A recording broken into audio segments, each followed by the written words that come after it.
What's going on, world? I am DJ Swavor, and this is another episode of Ottoman Box Openings. On today's episode, we're going to be taking a look at a couple of colorways of the brand new Nike Lebron 15. I'm not even going to front with y'all. I was too excited to film this video, so I went ahead and opened both the boxes to these shoes, looked at the shoes, and I can tell you right now that they are fire. Life all the way around is just totally better when there's a dope-ass Nike basketball sneaker on the market. And that one point right there leads me to my discussion today. In my personal opinion, the natural order of things is when Nike basketball is at the forefront of the sneaker game. If we're being honest right now, Nike basketball has been the staple of sneakers for the past 20 to 30 years. Granted, in the 90s there was like a huge resurgence of Reebok basketball sneakers, and even right now, Adidas is kind of running things in the sneaker market. But do not be mistaken by that. The sneaker game is at its complete and natural best when Nike basketball is at the top of that totem pole. Think about it for a second. In football, there are only like a handful of athletes that have their own signature sneaker. You have Cam Newton with his Under Armour sneaker. You got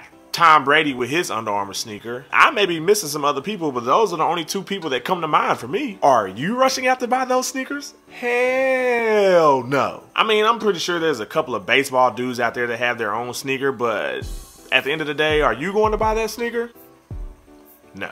In the USA, you're either watching baseball, basketball, or football. Nobody's buying a football sneaker, and I know for a fact nobody's buying a baseball sneaker. So what's left? Basketball. Nike basketball, to be exact. Now, I gotta admit, the last 3 to 5 years, Nike basketball has been kind of lacking. They've had bulky silhouettes that you definitely can't rock outside of the court, and the price points on Nike basketball sneakers have been out the roof. So out the roof that a lot of people have just been turned off by them. That's why I'm so excited about this Lebron sneaker. It's a nice sneaker. It looks clean, and most of all, that price point is not high at all. The last few years, Lebrons have costed easily $200 plus. I'm gonna assume that Nike finally got the hint that nobody is trying to pay that crazy amount of money for a Lebron sneaker. So Nike was smart enough to bring the price point for this sneaker down to 180 bucks. 180 bucks for a Nike basketball sneaker? I can rock with that, bruh. I'm praying to the sneaker guys that this new revamped look and new price point for the Lebron 15 is a trend that the rest of the Nike basketball sneakers will follow. In my heart of hearts, I feel like when Nike basketball is at the top of the sneaker game, it only forces other sneakers to raise their game as well. So Nike, do not mess this up. Keep that trend going and get everybody's interest back into Nike basketball. Cause Lord knows my closet is becoming too yellow. I need some orange and black boxes in that joint, bruh. But enough about my opinion on Nike basketball. Let's get to these box openings.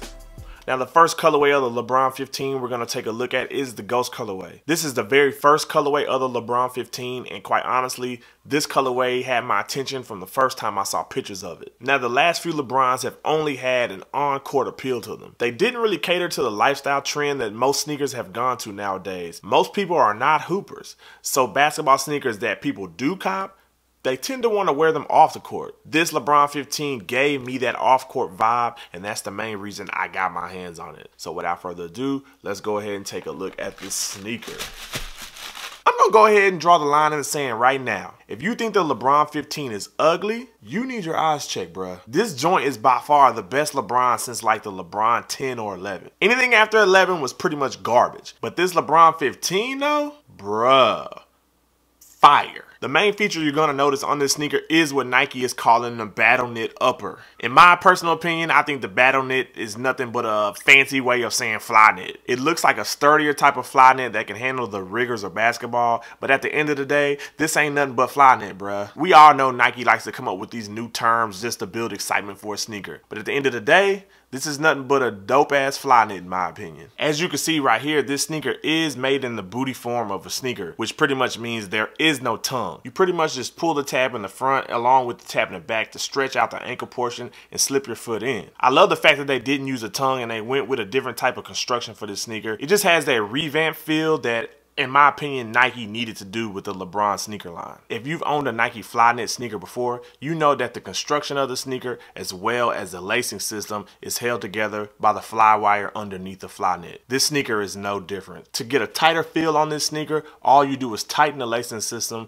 which in turn tightens the fly wire underneath the battle knit for this shoe. If you like your sneakers to feel super tight around the edges of your foot, simply tighten your laces. If you like a looser feel, simply unloosen them. Pretty simple shit, right? With this being a booty style shoe, you have a pull tab on the front of the sneaker as well as a pull tab on the back. The pull tab on the Ghost colorway of this sneaker is made of a vachetta tan material. I'm loving the accent of this pull tab. It goes super well with that tan off-white battle knit upper. As you can see right there, you have the Roman numeral 15 embossed on the top of the pull tab, as well as the Lebron logo embossed on the bottom of the pull tab. They also have the Lebron signature embossed on the back pull tab. Another feature that I'm loving about this shoe is that instead of having the Nike check on the side of the sneaker like most basketball shoes do, they decided to put the Nike check on the heel portion of this sneaker. Why they decided to put it on the heel portion of the sneaker, I don't know. They're still letting you know this is a Nike sneaker, but I'm glad they didn't have a huge check going down the side of the shoe. As you can see, this sneaker utilizes the Air Max unit around the whole sneaker, as well as the zoom cushioning on the sole of the sneaker. Now, the cushioning system used on this sneaker is one that Nike has not used before. They're calling the cushioning system on this sneaker Max Air Zoom, which is a combination of using the Air Max units that you see at the bottom of the sneaker, as well as the Zoom Air units on the sole of the sneaker. I feel like the light blue clear colorway on the Zoom unit is a nice complement to the tan upper of this sneaker. And that pretty much explains this sneaker. Nike decided to use a lot of new technology on this sneaker, which doesn't surprise me at all because LeBron is still Nike's #1 athlete. I have a weird feeling that you're going to see a lot of people in the NBA wearing this sneaker on the court. Maybe not in this exact colorway, but you best believe Nike is about to start pushing a lot of colorways out on the market of this sneaker very soon. On a scale of 1 to 10, I'm giving this sneaker an easy 7. I'm not ready to put it up there in the 8, 9, 10 range. It's a dope sneaker, but it ain't that dope. I'm really interested to see what kind of colorways Nike will come up with for this silhouette in the future. Like I said before, this sneaker only retailed for $180, which is like a $40 to $50 drop from previous LeBrons. $180 for 2 new types of technology on a basketball sneaker? I'll take that any day, bruh. Not only will this sneaker look dope on court, but I also see this sneaker having a lot of potential off the court. Although it's still a bulky sneaker, I can see this going with a lot of stuff in my closet. But at the end of the day, my opinion isn't why I'm here. I want to know y'all's opinions. Let me know down in the comment section how y'all feel about this sneaker. Are you liking this sneaker? Are you not liking it? Did you get your hands on a pair? Even though this sneaker pretty much sold out everywhere, it's not going much above retail on the resale market. This sneaker retail for $180. I'm seeing the resale price in my size 13 for only $200. You got an extra 20 bucks and you really want this sneaker? Go ahead and put it to use and copy a pair. But on the flip side, this is Nike we're talking about. Do not be shocked if you see restocks of this Ghost colorway. Like I said, let me know down in the comment section your opinion about this sneaker. I'd love to hear it. And this is the Ghost colorway of the new Nike LeBron 15.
Now we're about to take a look at the Ashes colorway of the new LeBron 15. Now this particular colorway doesn't drop till this Saturday, October 28th. A few boutiques in the US released them early and I just so happened to be able to get my hands on a pair. Let's go ahead and take a look at it right now. And this right here is the Ashes colorway of the LeBron 15. As you can see, it's pretty much the same sneaker as the Ghost colorway. The only difference is it utilizes different colors on certain parts of the shoe. As you can see for yourself, the bat on it is in a black and white, almost Oreo-like colorway. Don't get me wrong, this colorway in hand looks dope as hell. I'm just more of a fan of the Ghost colorway. The sole of the Ashes colorway is completely whited out, unlike the Ghost colorway, which was in the clear material. Got that white Nike check on the back of the sneaker. I'm still super glad that Nike didn't plaster a big ass Nike check on the side of the sneaker. I feel like that was the perfect place to put the Nike check. And for the most part, that is the Ashes colorway. It pretty much was the first shoe. Only difference was the black and white colorway used on this upper, as well as the whited out sole on the bottom. I feel like this colorway is definitely more court ready than the Ghost colorway. Don't get me wrong, I can find something to wear in my closet that'll go perfectly with this sneaker. But I feel like I would be more comfortable wearing this particular colorway on the court hooping than I would be wearing this sneaker walking down the street. Let me know down in the comment section how y'all are feeling about this Ashes colorway. Are you liking this colorway? Are you not liking it? Do you like this colorway more than the Ghost colorway? Or do you think the Ghost colorway looks a little bit cleaner than this Ashes colorway? I'm giving this sneaker an easy 6. The silhouette is still dope. I'm loving the LeBron 15. I just happen to not like this colorway as much as the Ghost colorway. But don't let that take away from the dopeness of this sneaker. This sneaker is by far head and shoulders above a lot of basketball sneakers on the market right now. This sneaker comes out this Saturday and retails for $180, but I got a weird feeling you will not have a hard time getting your hands on this pair. I have a feeling that Nike made a lot more pairs of this Ashes colorway than they did the Ghost colorway. So do not be shocked if you see this particular colorway sitting on shelves for a while. Like I said, let me know down in the comment section what y'all think about this sneaker. I love to hear y'all's opinions on this colorway. And this is the Ashes colorway of the new Nike LeBron 15.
I hope the LeBron 15 is the start of something beautiful for Nike basketball. Nike basketball needs to be on top of that sneaker plateau for the rest of the sneaker game to flourish. The natural order of things is when Nike is on top running the sneaker game, and at the forefront of that Nike push needs to be Nike basketball. Nike, we need y'all to help us get back to where this sneakerhead life is supposed to be. If you haven't already, smash that thumbs up button, smash that like button for me, and if you haven't already, definitely subscribe. And when you subscribe, be sure to hit that little bell button next to the subscribe button so when I post something on YouTube, you get it first. Once again, I am DJ Swavor.